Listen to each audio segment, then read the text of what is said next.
Afghanistan T20 series కోసం ఎప్పుడెప్పుడా అని ఎదురు చూస్తున్న టీమిండియా స్క్వాడ్ను బీసీసీఐ ఎట్టకేలకు ప్రకటించింది. ఈ స్క్వాడ్లో రోహిత్ శర్మతో పాటు విరాట్ కోహ్లీ కూడా జట్టులోకి రీ ఎంట్రీ ఇచ్చాడు. 2022 టీ20 ప్రపంచ కప్ తర్వాత ఇప్పటి వరకు ఈ ఇద్దరు ఒక్క టీ20 మ్యాచ్ కూడా ఆడలేదు. ఈ స్క్వాడ్లో ఎంపిక చేయడం ద్వారా రోహిత్ శర్మ, కోహ్లీ ఇద్దరు కూడా 2024 టీ20 ప్రపంచ కప్కు అందుబాటులో ఉంటారని బీసీసీఐ కన్ఫర్మ్ చేసిందని అనుకోవచ్చు. అంతేకాకుండా టీ20 ప్రపంచ కప్కు కూడా రోహిత్ శర్మనే కెప్టెన్గా వ్యవహరించనున్నాడనే విషయం తేటతెల్లమైంది.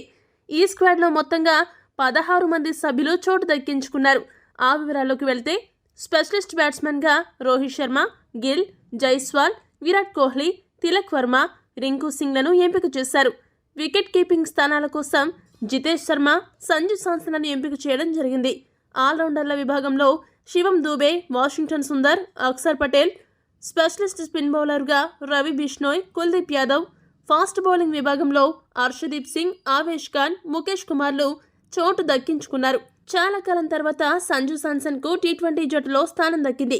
మరి తుది జట్టులో స్థానం దక్కుతుందో లేదో వేచి చూడాలి. రోహిత్ శర్మ, కోహ్లీలను ఎంపిక చేయడంపై అభిమానులు మాత్రం ఆనందం వ్యక్తం చేస్తున్నారు.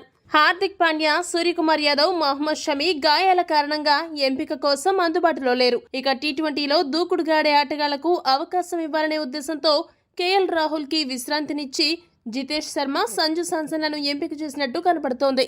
ఈ వీడియో కనుక మీకు నచ్చినట్టయితే లైక్, షేర్, కామెంట్ చేయండి. మరిన్ని స్పోర్ట్స్ అప్డేట్స్ కోసం మా ఛానల్ను సబ్స్క్రైబ్ చేసుకోండి.